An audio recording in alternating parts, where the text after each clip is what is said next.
Hello, ladies and gentlemen. Welcome back to the Samurai Brothers podcast. This is episode 80. And Matthew, we've got a lot of things to talk about. The Natsu Basho for May for Pro Sumo is in full swing. At the time of this recording, 3 days are in the books. So we'll talk about that. Matthew and I also competed in the US Sumo Open 2026 edition. So a lot of exciting things happen there. And then lastly, we will be covering chapter 1182 of One Piece. So Matthew, let's get right into it then. So I think a lot of crazy things happening with the Basho, which these days it just seems to be that's kind of routine, I guess, with the unpredictability. We see Yeah, that there's it seems like the post Hakuho era has been chaotic, to say the least. yeah, There, there there, there was there doesn't seem to really be any stability per se. yeah, even though Teruno Fuji was left as the sole Yokozuna, he wasn't necessarily dominant, although Yeah, he he was did gone half the time yeah, from he was injury. gone half the time. Although, he did get in, at least some of his wins every once in a while Yeah, to he did make it to 10 Bosch. He made it to the old Yokozuna status. So you got to give him some credit, but his era was very fraught with spotty. yeah, spotty. And post Teruno Fuji has been just as unstable. Yeah, Teruno Fuji completed 8 basho of the um 21 that he was in at that rank. So but anyway, goes without saying though. So well, let's get right into it then. One of the big news that happened before the basho was that Yokozuna Onosato and Ozeki Aonishiki pulled out. For Which means Onosato, Aonishiki this is not going to be a Ozeki next Basho because he was already Karoban. So he's going yes, to be a Sekiwake. yeah. So he's And gonna he have to can get try back. and Yeah, he can get back if he makes it to double digits. yes, this could possibly be the shortest ever career if he doesn't make 10 wins next basho, which is but we know that he had broken his toe. So that made it very, very difficult for him to even, I guess, be able to do sumo. And then Onosato, which is no surprise, having trouble with that shoulder. So, however, I think that this is probably one of the smartest things that he could have done. That we kind of wish that his master had done when he got injured.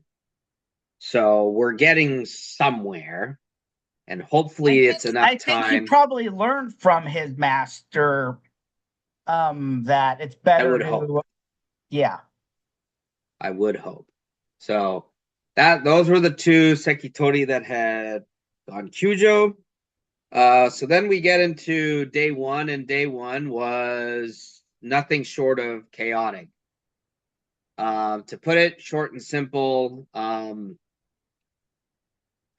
gives us a preview into what we might be seeing for the Basho. And to be quite honest, the only uh, so to put this into a short perspective so that we don't run out of time, basically, if we look at the Sanyaku, the Sekiwake, we had two Shin Sekiwake, which was Atami Fuji and Koto Shoho after two good performances. They lost on day one. Um, and then Kotozakura lost on day one. Kirishima was able to win. Up to very exciting Fujinokawa. Yes, very. who despite his small stature, is proving cannot be underestimated. Yeah, he's out there to hang with the big boys. We can see that. I Um, think the way I described it to my to dad is he's a barracuda in an ocean with sharks. So dangerous but small. yeah. Yeah, so he beat Kotozakura. Kirishima does win his first bout in his Ozeki return. But the real bout of the day, which I just could not believe happened.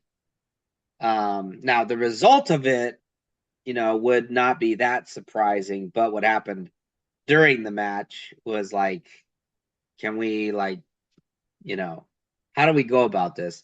So Hoshoryu did lose to rival Takayasu by Uwatenage, but it would appear that Hoshoryu injured his hamstring on the way down.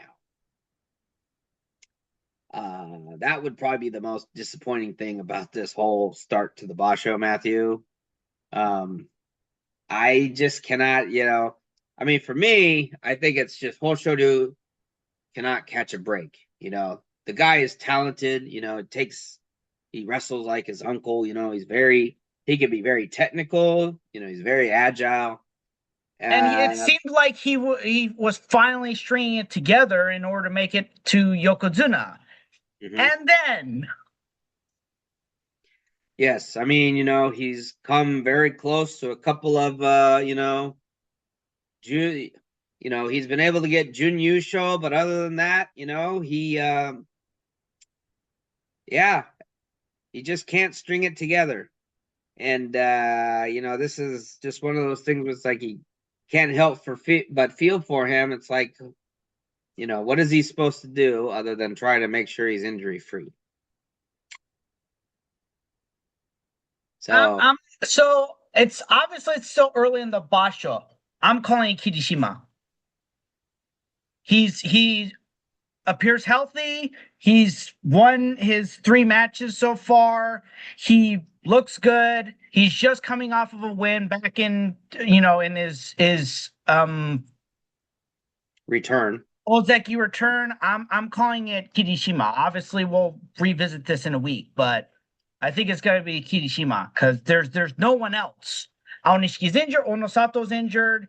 What's his name? Hoshoryu's injured. Everyone else doesn't really seem to be there. Yeah, I mean, if you look at so day two, Kirishima won. Now the only person who might have a shot at challenging him is Wakataka Kage, because he won his second match, and then we go into day three. He also won that match, like you said. Kirishima is 3-0 as well. Um, I forgot. Watataka Kage's won a Basho before, right? he has won a Basho. Yes, he has won a Yusho. Yeah. Day three is when we start seeing some things happen. Like, for example, the Sekiwake both get their first wins. So now they're 1-2. As Kotozakura. Shin Sekiwake. Yeah. Kotozakura also gets his first win of the Basho. So you got a bunch of 1-2 people. Fujinokawa and Kirishima face off. And Kirishima emerges victorious. So, like you said, and Kirishima's had some pretty good matches. Obviously, I think it was the one day two though. That was actually an exciting one against Yoshino Fuji. Yoshino Fuji was really trying to lay it to Kirishima, So but something I wanna clarify with some of the guys. Wakanosho is in Takanosho's Heya, but he's not his brother, right? They're not related. I didn't see anything so saying they were related. no, and that's always that's not They're necessarily they're yeah, in the same Heya. I know that. yeah, you're right. Well, and then with Koto Shoho, you've got his brother Kotoeho also there. Yeah. So that that So that Heya, of course, they're stablemates with Kotozakura. That Heya seems to be, and of course, they're the Heia's run by a guy who we were aware of when it was active, Koto no Waka. So Yeah. So after day three, so we're now at day three. There's only four people at 3-0 at this point, which is Kirishima, Wakataka Kage, the aforementioned Koto Eho, and Tobizaru. So this could be, even if Kirishima ends up victorious, we could again be seeing a very messy, low scoring Yusho result. yeah, because the standard at the lowest is typically 12 wins, right? Yes. There's been And there's some been 11 and several of 4s, those but where it's gone into playoffs. yeah, the thing we've seen, I mean, on average, the scores have been 12 basically for the, you know, it's, I mean, we've got some 13 and 2s, but man, we've been seeing so many 12 and 3s. And it's just amazing. There just isn't, there's no one who's really dominant at this Yeah. point. We're not seeing, yeah, we're, I think the most dominant we saw in the last one was, did Ono Sato make 14? Onosato got 14 in the U show that got him the Yokozuna. So that's the most dominant as of late that we've seen. Yes. And then the last 13 and 2 was Onosato, who won his first Yusho as Yokozuna. But Yes. pretty much after that, there has been, that was it. That was the last Yokozuna Yusho, was in September. And we're not seeing one this time. So, Well, we haven't seen one. It's possible Kirishima could just barrel through everybody. he could. We'll see. Because Koto Zakura he's already lost. He's not 100% healthy. He's always dealt with injuries. Yeah, he'll probably be lucky to make Kachikoshi. I think he can make Hachikoshi no problem. He can even make double digits, but I don't think he's going to be in title contention. Of course, I could be wrong. I mean, anything could happen over the next 12 days, but it's just, there's kind of a standard of how things have kind of been going. Oh, and of note, the return to Jurio Enho is currently 3-0. Yeah. That's Takeda quite Fuji, something. Takeda Fuji, who apparently I didn't realize made to J2, is 2-1. So if he gets like a 9-10 Basho, Yeah, he'll be in. Because I think on the flip side, so one thing that I want to comment on before we move on to the US Sumo Open, we could be seeing the riding into the sunset for Tamawashi, because he just is not looking strong at all. No power. oh yeah, he lost to Mitake Umi. So if you're Yeah, losing but to Mitake Umi, yeah, but Mitakeum has always dominated him. yeah, I think he's dealing with a calf injury, and at 42, 43, that's yeah, he's been in a historic long run, has the most number of he's what is it? He's ninth on the all-time wins list for Makunuchi, and Yeah. he's the only non-Yokozuna to be on that list. Yep. And he's has the record for the most consecutive matches in Makunuchi. So Yep. he if this is his last basho in Makunuchi and he decides to that's it, then he's had a long prestigious run. Yep. And it's he has nothing to be ashamed about. He's won, was it one or two? Two. He's won two Yusho before. So he he does it. He calls, he goes back into Jurio and he decides to call it that he's had a long prestigious run. He's already made the minimum number. He's already even bought some elder stock. Like not bought by, because obviously while you're still active, it's not, but he's reserved it. So, it's yeah, he's got nothing to be ashamed about if this is the end.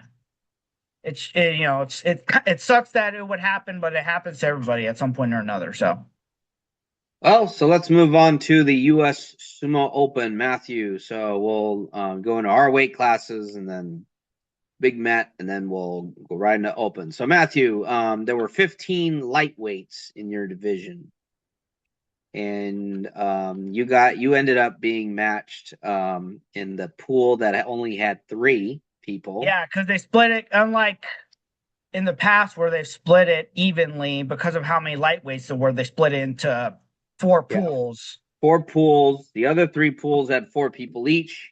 Your pool had 3 people, and you Yeah. had Seymour and Joey Springfield. Yes, 2 people who have gone before and who I've faced twice. The difference is that with Joey, we were tied at 1-1 apiece, so this was our rubber match. And with Seymour, the first time he dominated, the second one, he struggled in order to beat me. Yeah. So, well, with that being said, so your first match was against Joey Springfield, and that ended up being a crucial match. So, walk us right through that, Matthew. Well, got into the Tachiai, and of course, my mentality, of course, is always to stay low, put your head in, and I got that. But he was able to actually turn me around, and I had my back towards the edge of the Tawada. But again, I was able to. And here's the crucial thing: I didn't see him step out because all I saw was his body, so I didn't see him step out. So, but again, I got into this turning, and I felt, I guess if it had happened the way that I'd seen it, it might have been called the dead body rule, because as far as I was aware, he was airborne and I fell first, but he was outside of the dohyo by the time I fell. So that was basically my thought. And I think that was the first time I've tumbled out of the off the dohyo Yeah. because as we know, in US Sumo, the only, aside from whatever they do a few back east where they actually create almost proper dohyos, but in California, the one that's closest to it is the US Open, where there's a platform. So Yeah, and that ended up being a crucial match because because then you had to go against Seymour, and you end up losing that one. yeah, as everyone pointed out, I adjusted and I hesitated. But Yeah. here was my thought. The last time I lost to him, he threw me, he did a throw and threw me out as I was going forward. And my thought with adjusting to that was that I didn't want to give him that opportunity. The irony is, by doing that, I gave him that opportunity because, as we know, he comes from a judo background. So I did that, and then he double overhooks and still throws me out. Yep. So even though you did lose that match, you got some help from Seymour because he beat Joey. So that means that he finished 2-0. Yeah, and you finished 1-1, and Joey finished 0-2. So you did finish second in your pool.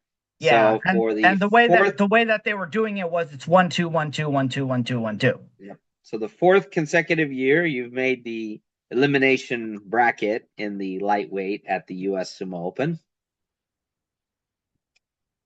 Yeah, and I ended up going against the Hugo, the Canadian guy, Yeah.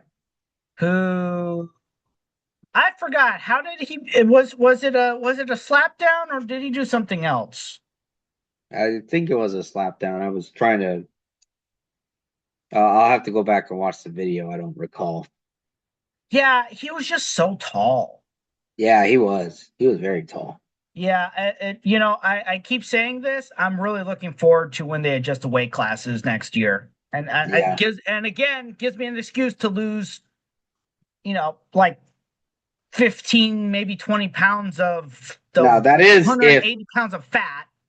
course, that is if they decide to institute it at the U.S. Sumo Open also. So Uh, what's his name? Andrew has said if they adjust the weight classes at Worlds, he will adjust it for the U.S. Open. okay, all right. Well, yeah, then we could be seeing something. And then in the open weight, so your performance ended with you went against The Venezuelan guy, the light yeah, heavyweight. Lauder, who did win again the gold in the men's light heavyweight. Yeah, I'm gonna be honest. I don't know if you noticed, but when I first came out of the Tachi, I flinched a little bit because I was expecting him to come in hard. He Yeah. didn't, and next thing I know, I came out of my flinch and I'm like, oh, I'm standing right in front of him, and I made the mistake of tying up with him. Mm. He had biceps that were probably the size of both mine combined. So the moment he grabbed onto me, my thought was, I'm not going to win this. He just grabbed me and forced me out, and I was just like, okay, well, that was my U.S. Open. Well, let's go into Big Matt. Big Matt triumphantly made a return last year. He did, really catch the love of the people. He came close to Made it to medaling. fourth in open weight. Yeah, he took fourth in open weight, but this time, he had gone through that fat camp that you talked about, and he had Lost 100 pounds. lost 100 pounds. Now he did gain some of it back, but compared to last year, he was still close to 50 pounds lighter. So he was able to move around a lot more, and Yeah, you could tell. And and so, it helped with his stamina too. yeah, it did help with his stamina. But he just in some of those heavyweight matches, man, it's like when they would start and at the tachiai, he'd just be Yeah, we just worked we pushing. worked on yeah, we worked on that to, just it's like that's his greatest strength is he's still got over 500 pounds of mass. You just, put that through his arms and yeah, we saw that with like what, three of the Three guys of that the he three of he those went matches, against. yes, Yeah, he used he went against Kelly, he went against the a couple of those guys, yeah. the Hinotori guy, and then he went against the Tongan guy, and he just shoved those guys out. His match with Gilberto, though, the That former was the you yeah, know the former national champion, that was a little bit more. it That was a took a little bit belt more battle. effort. Yeah, that was more effort, but he was able to do it, and I think it was just that he used his weight. He's actually worked on that because we have Michael who hasn't been able to go to any tournaments lately, but or just in general because he's been with us for a year. But we had Michael who's almost about the same amount of weight, and they've been doing some belt battles, so that probably helped. Yeah. Matt and training in that regard. Now he wasn't really able to obviously Angel Delatorre, the warrior that he is, and then Zoreg, who's the former Hokutomaru pro sumo wrestler. So he had some trouble against those guys, but still bronze in the men's heavyweight. So first medal for the Sequoia Sumo Club in terms of the US They, Sumo Open. yep. So yep, and Yeah, now and we're very proud of Big Mac. yep, and he did win his first match, I believe, right in the open weight. Yeah, he was matched up against Joey. Yeah, and then but then he went against Mahmoud again. But this time instead of crushing Mahmoud did get into a belt battle with him, but Mahmoud was able to get a Shitatenage, I Well, that was believe. actually a pretty, yeah, and that was actually a pretty long match. Mahmoud realized, oh, I can't go with a straight, essentially single leg last time. I can't go with a straight single leg because he'll pancake me. He did try to go for the leg, but it that those basic, it's they went back and forth a little bit. He tried to get in, Yeah, but they did. Matt was trying, pushed him out, and then finally they got into that last lock, and then yeah, the some point he just he did that pivot. Yep. So, but Matt had a pretty successful Bosch show tournament, as we would say, and then my finally getting that first win. In the middleweight, obviously, I had to deal with the likes of like Maxime, Edible, Nomin, and then my nemesis, Danny Ramirez, the Tsupati man. But I was able to get that first win at this tournament ever. Got pretty excited about it too. Against Brandon, and then And you're clearly a fan favorite. yeah, some people were calling me the people's champion. And I don't know about that, but was asked to sign a lot of, like you and me, we were asked to sign We're asked to the sign stuff programs. every year because we have that one guy who Yeah, shows up faithfully wants is can you get a signature? But yeah, we had multiple people this year. yeah. We built up a Um, following. but then the open weight was where again, once I get on a roll, man, it's something else. So I beat Your Emilio, giants, yeah, your yeah, giant the slayer Giant came out. Slayer. I beat Emilio, who took second in the light heavyweight. And that was kind of a weird one for me when I felt because we kind of met, and I remember he was pretty solid the day before when we were weighed in and did Keiko, but he tried to pull me down, but I kept my balance, and I guess he just didn't have an answer, a backup plan for that, and I just pushed him out basically. And then, but my favorite match of the day was against the Tongan Joshua, and I managed to we kind of got locked in that wrestling stance, but then once I was able to maneuver him, and I pushed him out, boy, we both went flying, didn't we? Yeah, you did. Yeah, And of course, that's that point where you're like, oh, it's like blow up as you're tumbling yep, off the platform. yep, As I but in a recall, that safe way. platform's actually lower than it used to be, right? Yeah, yeah, it is. So anyway, yeah, so I was able to make the quarterfinals for the US for the open weight, and then on top of that, the crazy thing about the open weight this year was that, as Andrew had said, this was a historical first. No heavyweights in the quarterfinals. Yeah, the heaviest guy was the Slaughter, yeah, Flotter, the and Venezuelan even guy. he lost in the quarters. So Yeah, so that's and so the semis, yeah, that's something I was thinking. It's like, man, what would happen if John was matched up against someone that he could beat? it's yeah, obviously though that did not come to pass because I did have to go against Edibo, which I did wrestle in the middleweight match too. But I was watching the live stream replay, and what was interesting was that after he beat me that second time, though, um, he yeah, kind of had this, he did yeah, he had a look of relief. yeah, on his face, like because and actually when I talked to him, he talked to me afterwards, and he said that I felt stronger in the second match, which was Oh. yeah, quite interesting. So, but now a new rivalry is happening now with Yes, because me. now you could say he's went against both the Salzer brothers. Yeah. Well, with that being said, our timer is running, so we're gonna do a real quick One run Piece through of review. One Piece, and we'll probably expand more on it on the next episode that we'll do because they will have a break. So obviously, Imu is doing his thing. He's battling with Loki.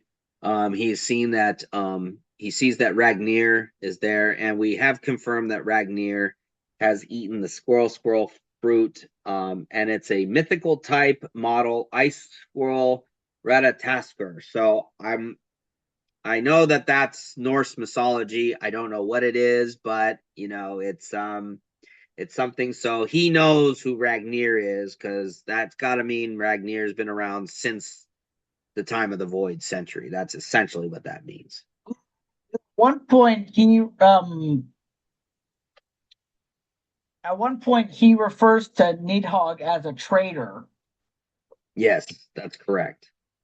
which means So that whoever was the previous well, it's possible that whoever previously had the Nidhogg fruit, maybe he's just referring to the it's possible he's just referring to the Nidhogg fruit itself, but he might also be referring to the individual who previously had it.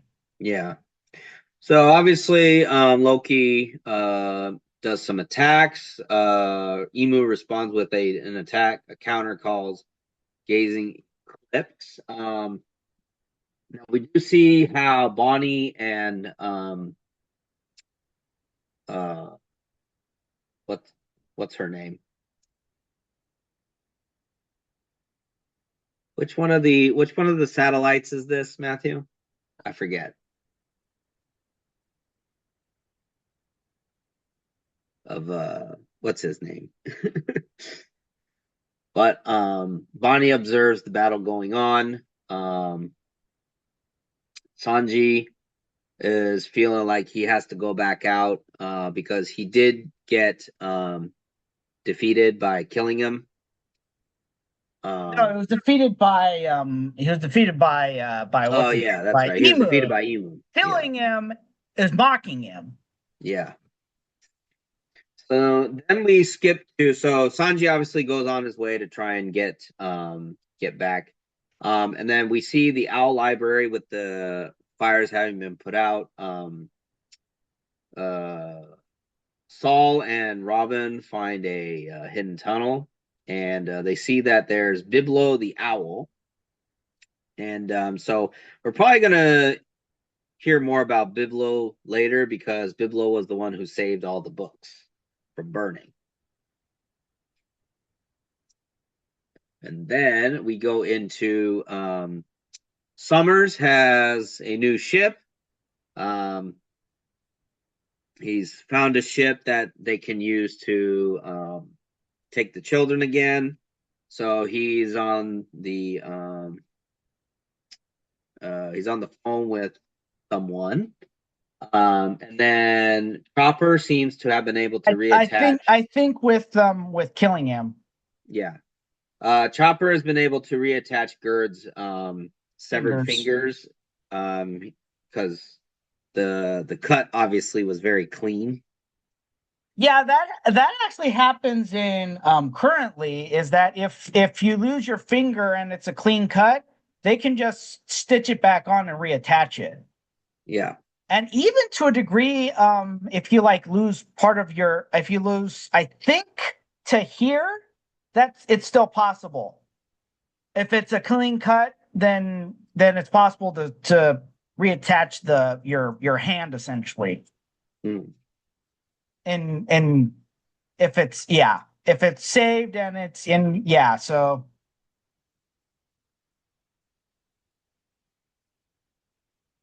Okay. So and then Roto is obviously he's trying to appeal to Gerd. There's he's that. simping. He's Yeah, simping. simping. um, and then Zoro is riding with Goldberg because obviously he's trying to find out what's going on here. Who was the only one of the new giants that wasn't Right. hurt in some way, shape, or form. Oh, and then so then it gets interesting because Killingham messages Summers and says that he messed up. He summoned the wrong thing. And Summers says, "You didn't." And he says, "Yes, what I'm afraid of. I got overzealous." So Killingham summoned something that he's afraid of. Um, and it's kind of interesting because now Summers is saying that they're both going to be freaking out. They're both wondering about Gunko because they haven't seen her. Now here's the interesting thing that Summer says. So be it. Great Emu's body is not meant to withstand the outside, but even pushing past that, strength we need, the strength we ought to destroy, are both right here. Do not disappoint the Great One. So kind of to finish this up, and then we'll go into a little bit of commentary really quick. So Killingham has summoned a monster. Obviously, it's the one that he's afraid of. So, and it is the god of rain, Zaza, and it does grab the children. It Because what's it starts to, called? Because Marie-Joie is above the rain level. right. So, and that pretty much, but then we see that Zoro and Sanji come into the picture. So, in all likelihood, we are going to see that they are going to probably help with trying to rescue the kids and take on Summers and Killingham. So, Matthew, we probably got about a minute and a half to go. So, your thoughts on this before we go into the next week or so? It's so obviously they're still trying to do stuff. Luffy's gonna pick so Luffy still hasn't hit the battlefield.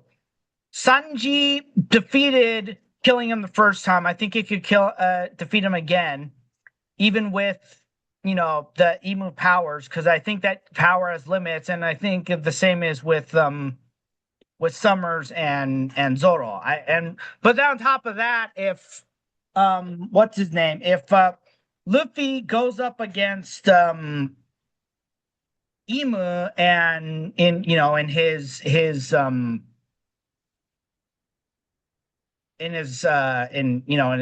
sun god form, then and if he hits a blow on him, it's possible that those powers might not work so well with Summers and killing him. So yeah. Well, clearly this is not going to be the last battle, as we've said No. before.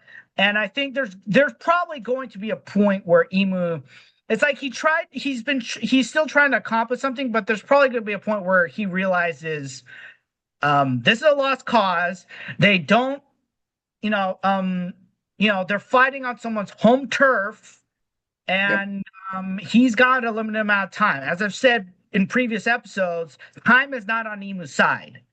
Time With is that being said, yes. we're gonna have to cut this short because we're running out of time now. So we want to thank everyone for watching us, and we will be expanding more into this episode for the next time. So thank you very much, everyone.